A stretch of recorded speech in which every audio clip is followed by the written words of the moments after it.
सुनीता जैनेंद्र कुमार का एक ऐसा उपन्यास है जिस पर पिछले 87 वर्षों से चर्चा हो रही है। 1935 में यह उपन्यास प्रकाशित हुआ था और तब से लेकर अब तक यह चर्चा में बना हुआ है। इस पर विवाद भी हुए जब यह प्रकाशित हुआ तब। समय समय पर इस उपन्यास को अलग अलग कारणों से आलोचक रेखांकित करते रहे हैं और निश्चित तौर पर बल्कि आरंभ में ही कहूँ तो यह हिंदी का एक अत्यंत महत्वपूर्ण उपन्यास है। नहीं भूलना चाहिए कि जैनेंद्र कुमार ने जब इस उपन्यास को लिखा, प्रकाशित कराया, वह प्रेमचंद का समय था। एकदम चारों ओर प्रेमचंद छाए हुए थे। उस दौर में अ, एक नए लेखक का एक ऐसा उपन्यास जो प्रेमचंद की विषय वस्तु से बिल्कुल अलग था, मामूली बात नहीं थी इसका आना। लेकिन ऐसा उपन्यास जैनेंद्र कुमार लेकर आए, त्यागपत्र लेकर के वो आए, जो कि अद्भुत उपन्यास है। और सबसे बड़ी बात यह है कि प्रेमचंद ने इन उपन्यासों का, जैनेंद्र कुमार की कहानियों का स्वागत किया। वे उनको बहुत स्नेह करते थे, मानते थे और उन्होंने जैनेंद्र कुमार को अपना उत्तराधिकारी घोषित किया। बड़ी बात थी, जबकि उस दौर में प्रेमचंद जैसा लिखने वाले बहुतेरे थे, जो एकदम प्रेमचंद की लाइन लेंथ पर लेखन कर रहे थे। लेकिन प्रेमचंद को यह लगा कि जो बात जैनेंद्र में है वो किसी और में नहीं है, और मूल चिंता जो प्रेमचंद की थी वो कहीं न कहीं जैनेंद्र कुमार में थी, और वह सुनीता में भी है। स्त्री मुक्ति का प्रश्न उन दिनों एक बड़ा प्रश्न था। प्रेमचंद भी इसको अपने ढंग से देख रहे थे, सेवा सदन में भी देख रहे थे। गोदान जो कि 1935 में ही लिखा जा रहा था और 36 में प्रकाशित हुआ, उसमें भी देख रहे थे। लगभग अपने सभी उपन्यासों में किसी न किसी माध्यम से प्रेमचंद स्त्री मुक्ति के प्रश्न को लेकर आते हैं। तरीका दोनों का अलग है, जैनेंद्र कुमार का तरीका अलग है, प्रेमचंद का अलग है। प्रेमचंद के वहाँ सामाजिक आर्थिक मुक्ति एक महत्वपूर्ण चीज है। जैनेंद्र कुमार के वहाँ एक अंतर्मन की मुक्ति का भी मामला, बड़ा मामला है, सामाजिक आर्थिक मुक्ति के साथ साथ। तो वो लेकर के आते हैं। वह स्त्री मुक्ति का दौर भी है। नहीं भूलना चाहिए कि यह वही समय है जब महादेवी वर्मा अपने उन निबंधों का लेखन कर रही थी जो बाद में श्रृंखला की कड़ियां नाम की पुस्तक में 1942 में प्रकाशित हुए। प्रेमचंद का मैंने जिक्र किया। उसके पहले रामेश्वरी नेहरू जैसे लोग अपना काम कर रहे थे। स्त्री दर्पण जैसी पत्रिकाएं, गृहलक्ष्मी जैसी पत्रिकाएं काम कर रही थी। नवजागरण की एक पूरी आभा थी पूरे वातावरण में, पूरे भारत में, हिंदी में भी थी, बंगाल में तो थी ही थी। तो एक आभा थी, वो सारी चीजें काम कर रही थीं। और जैनेंद्र कुमार एक नई स्त्री की पहचान करना चाहते थे, करवाना चाहते थे, और वो सुनीता के माध्यम से सफल भी हुए। सुनीता को जैसे चरित्र को लेकर के वो इसी उद्देश्य से आए कि वो एक नई स्त्री से पहचान कराना चाहते थे, जो प्रश्न करना जानती है, जो अपने स्व की पहचान चाहती है, जो प्रेम और साहचर्य चाहती है, और जो विवाह संस्था में जिसका यकीन है, लेकिन उसकी तमाम रूढ़ियों से जिसकी असहमति भी है। तो इन तमाम चीज़ों को लेकर के जैनेंद्र कुमार आ रहे थे। वो स्वाधीनता आंदोलन का दौर था, यह भी याद रखना चाहिए। एक साथ सामंतवाद और उपनिवेशवाद दोनों से संघर्ष चल रहा था। अंग्रेजों से भी संघर्ष था और देसी सामंतों से भी संघर्ष था। पितृसत्ता से भी संघर्ष था। स्त्रियां स्वाधीनता आंदोलन में खूब शामिल हो रही थीं, तेजी से शामिल हो रही थीं, और उन्होंने स्वाधीनता आंदोलन को एक तरह से पूर्ण बनाया, मजबूत बनाया। अगर स्त्रियां उसमें शामिल नहीं होती तो शायद वो पूर्णता हासिल नहीं होती स्वाधीनता आंदोलन को। प्रेमचंद ने भी इसे कर्मभूमि में रेखांकित किया है कि स्त्रियों के शामिल होने से फर्क पड़ा। तो ये वो दौर है जब स्वाधीनता की गूंज पूरे वातावरण में है।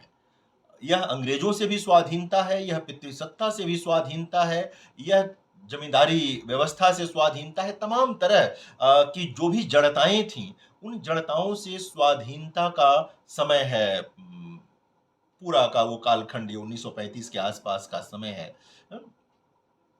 मतलब पूरा भारत एक तरह से कहें कि ऊर्जस्वित है, संघर्ष कर रहा है, उसमें असहयोग आंदोलन का समय भी आता है, उसमें कुछ निराशा का दौर भी आता है, भगत सिंह की फांसी भी आती है, ये सब दौर भी है, लेकिन इसके बीच भी लोग संघर्ष करना और सपने देखना नहीं छोड़ते हैं। तो सुनीता को लेकर के आते हैं वो, स्त्रियों के लिए वो दोहरी गुलामी का समय है। एक तरफ अंग्रेजों की गुलाम थीं स्त्रियाँ, ज़ाहिर है कि पूरा देश गुलाम था, तो स्त्रियाँ भी गुलाम थीं। दूसरी तरफ वो अपने पुरुषों की भी गुलाम थीं। यानी कि एक साथ दोहरी यातना झेल रही थीं स्त्रियाँ, और इसको बहुत बारीक ढंग से जैनेंद्र कुमार सुनीता में लेकर के आते हैं।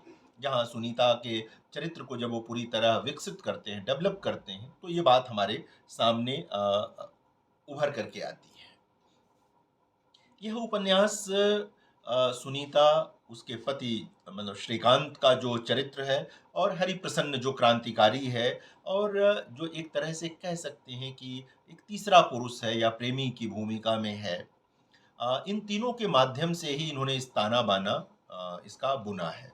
पढ़ी लिखी स्त्री है सुनीता, उस दौर के अनुसार देखेंगे तो जितनी पढ़ाई उसने की है उसको पढ़े लिखे में ही गिनती की जाएगी। तब 7वीं 8वीं पास लोगों को स्कूल की नौकरी मिल जाती थी। तो वो पढ़ी लिखी स्त्री है, और कहीं न कहीं अपनी पहचान के गुम होने की चिंता उसमें है। वो किताब पर उसका नाम कभी लिखा हुआ है, धीरे-धीरे वो भूल चुकी है उसको। हरिप्रसन्न भी आता है, इस भाव को कहीं न कहीं वो जागृत कराता है। तो जो चीज़ घर गृहस्थी में विवाह के बाद कहीं गुम हो गई है, यानी स्त्री की अपनी पहचान, वह सुनीता जो किसी और के कारण नहीं पहचानी जानी थी, सिर्फ़ अपने कारण से जिसकी पहचान होनी थी। इन प्रश्नों को लेकर के जैनेंद्र कुमार इस उपन्यास में आते हैं। विश्वास और प्रेम के भाव को भी रेखांकित करते हैं, पूरे उपन्यास में है। श्रीकांत पत्नी पर भरोसा करता है, पत्नी भी श्रीकांत पर भरोसा करती है, ये चीज़ है। इसमें हरिप्रसन्न आता है, और एक तरह से कह सकते हैं कि थोड़ा असहज लगता है, लेकिन ये स्थिति बनती है कि हरिप्रसन्न स्त्री को नहीं जानता, एक तरह से स्त्री उसके लिए रहस्य है, इत्यादि इत्यादि बातें इसमें आती हैं। तो श्रीकांत ये चाहता है कि सुनीता उसके भीतर के जो तमाम भ्रम हैं वो उनको तोड़ दे, दूर करे। हरिप्रसन्न भी आकर्षित है सुनीता के प्रति। लेकिन पूरे उपन्यास में कहीं भी यह नहीं दिखता कि सुनीता दैहिक रूप से हरिप्रसन्न पर आकृष्ट है। लेकिन ये एक पूरी एक ताना-बाना इस तरह का बुना गया है। श्रीकांत हालाँकि ये बहुत साधारण बात नहीं है, वो चाहता है कि उसकी पत्नी ये काम करे एक अ, पराये पुरुष के साथ, जो कि हरिप्रसन्न एक क्रांतिकारी है, उसका मित्र है। श्रीकांत वकील है, बहुत प्रतिष्ठित व्यक्ति है, और बहुत समाज में इज्जत है सुनीता के अपने मायके के परिवार की भी और इधर की भी। जैनेंद्र कुमार के उपन्यासों में एक चीज़ होती है कि वहाँ समाज बहुत नहीं आता है। वहाँ जो कैरेक्टर्स होते हैं उन्हीं के बीच सारा ताना-बाना चलता है, इसलिए सारी प्रतिक्रियाएँ उतने के बीच में ही हमें मिलती हैं। तो प्रेमचंद तो कर रहे थे अपने ढंग से साहचर्य के सौंदर्य शास्त्र का विकास, लेकिन सुनीता में साहचर्य का सौंदर्य शास्त्र बिल्कुल नए ढंग से आता है, जिसमें मतलब पति पत्नी पर अगाध विश्वास करता है, प्रेम करता है, और ये एक प्रकरण जो मैंने बताया यह भी उसमें एक शामिल होता है, शायद मित्रता के भाव में या देशोद्धार के भाव में, जैसे भी हो यह एक चीज़ वहाँ पर आती है। और साहचर्य का जो सौंदर्य शास्त्र मुझे सुनीता में दिखता है, मुझे अगर मैं याद करूं तो जयशंकर प्रसाद की जो कहानी आकाशदीप है, अब वहां पर भी साहचर्य का यह सौंदर्य शास्त्र है। हालांकि वहां पर नायक और नायिका पति पत्नी नहीं है, लेकिन एक आत्मीयता, एक सौंदर्य शास्त्र साहचर्य का वहां दिखाई देता है।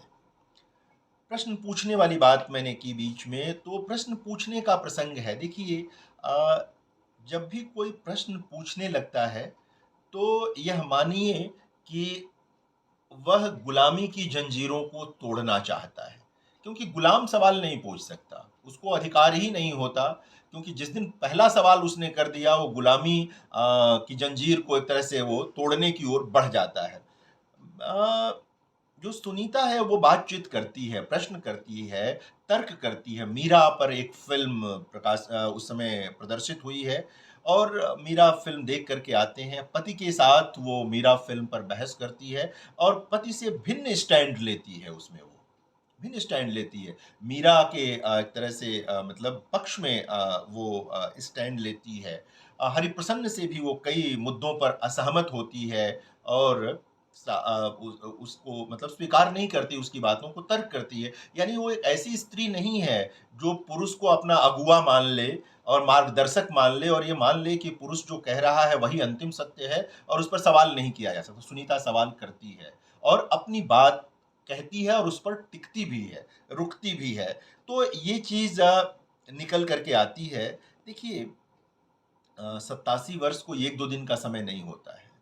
कुछ दिनों में ये 90 वर्ष हो जाएगा, कुछ दिनों में 100 वर्ष हो जाएगा और एक किताब जैसा अपने समय में पढ़ी गई, आज भी वो नए पाठकों के बीच उतनी ही लोकप्रिय है। नए पाठक उसको उसी ढंग से पढ़ रहे हैं, तो यह एक महत्वपूर्ण है। श्रीकांत और उसके बीच जो तमाम बहसें हैं उपन्यास के भीतर, वो देखने लायक हैं, रेखांकित करने लायक हैं। सुनीता के भीतर के का जो मानसिक उद्वेग है, वह भी रेखांकित करने योग्य है कि वो एक नए किस्म की स्त्री है सुनीता। उसको पुराने ढंग की स्त्री के रूप में आप नहीं देख सकते, नहीं समझ सकते। जैनेंद्र कुमार भी विवाह संस्था के विरुद्ध नहीं है। जाहिर है कि वो सुनीता के माध्यम से ही इसको लेकर के आते हैं, जैसा मैंने पीछे भी कहा। वो चाहते हैं कि इसके भीतर की जड़ताएँ टूटें। उपन्यास का अंत भी ऐसे ही होता है कि सुनीता अपने घर में ही दिखती है, वो घर की सफाई कर रही होती है, जबकि उसके 1 दिन पहले वो हरिप्रसन्न के साथ चली गई होती है। लेकिन जब वो हरिप्रसन्न के साथ जाती है निकलती है, तो एक ऐसी स्थिति होती है जहाँ पर दोनों में बातचीत होने लगती है, सारी चीज़ें हैं और वो अपने वस्त्र उसके सामने उतारने लगती है और एक तरह से अपने को विवस्त्र कर देती है और कहती है कि तुमको इसी देह का तो आकर्षण है ना, यही इसी देह का आकर्षण तो है। और हरिप्रसन्न इसको बर्दाश्त नहीं कर पाता, वो इसके लिए तैयार नहीं है और वो आँख मूंद लेता है और चला जाता है और ये लौट आती है।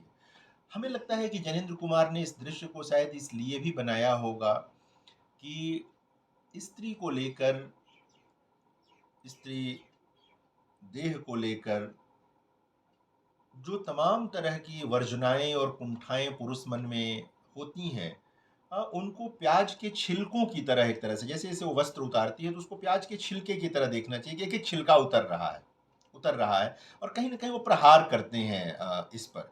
और आज का जब मैं दौर देखता हूँ, उनका अपना समय तो ज़ाहिर है कि ये वर्जनाओं का मामला था। आज का जब मैं समय देखता हूँ और जब मैं देखता हूँ कि अश्लीलता का पूरा वातावरण है, पोर्नोग्राफ़ी का समय है, पूरा मतलब हर चीज़ बहुत खराब ढंग से सुलभ है मतलब लोगों को और स्त्री को उत्पाद के रूप में बदल देने की कवायद है तरह-तरह के माध्यमों से। ऐसे समय में सुनीता को फिर से पढ़ना, सुनीता के प्रतिवाद और प्रतिरोध को पढ़ना स्त्री के स्वाभिमान को पढ़ने जैसा है। स्त्री को समझने की दिशा में शायद उसका प्रतिवाद काम का है कि स्त्री को हम कैसे समझ सकते हैं। तो सुनीता इस दृष्टि से भी मेरे लिए एक बहुत महत्वपूर्ण उपन्यास है कि वह श्लीलता और अश्लीलता से परे कहीं न कहीं मनुष्य मन की पड़ताल करने वाला उपन्यास है। वह कहीं न कहीं स्त्री की स्वाधीनता पर बात करने वाला उपन्यास है। वो कहीं न कहीं इसको प्रस्तावित करने वाला उपन्यास है कि स्त्री का एक स्वतंत्र व्यक्तित्व होता है, जो विवाह के बाद पति के नाम और पति की प्रतिष्ठा में डूब नहीं जाना चाहिए, उसे गुम नहीं हो जाना चाहिए। बहुतेरे प्रश्न सुनीता वो दुबला-पतला सा उपन्यास, छोटा-सा, बहुत सारे प्रश्न लेकर के आता है और आश्चर्य होता है कि 1935 के उस कालखंड में जैनेंद्र कुमार ने ये सवाल खड़े किए और स्त्रियों का पक्ष रखा और तमाम आलोचकों का विरोध भी सहा। मेरे लिए ये एक निश्चित तौर पर कालजयी उपन्यास है, जिसे बार-बार पढ़ा जाना चाहिए। नई पीढ़ी का भी यह मार्गदर्शक उपन्यास है कि अपने पार्टनर को कैसे समझें, अपने मित्र को कैसे समझें, ये तमाम जो प्रसंग हैं अ, इसका रास्ता मिलता है इस उपन्यास में। तो मैं तो यही चाहूँगा कि नई पीढ़ी के लोगों को भी बार-बार इस उपन्यास को पढ़ना चाहिए।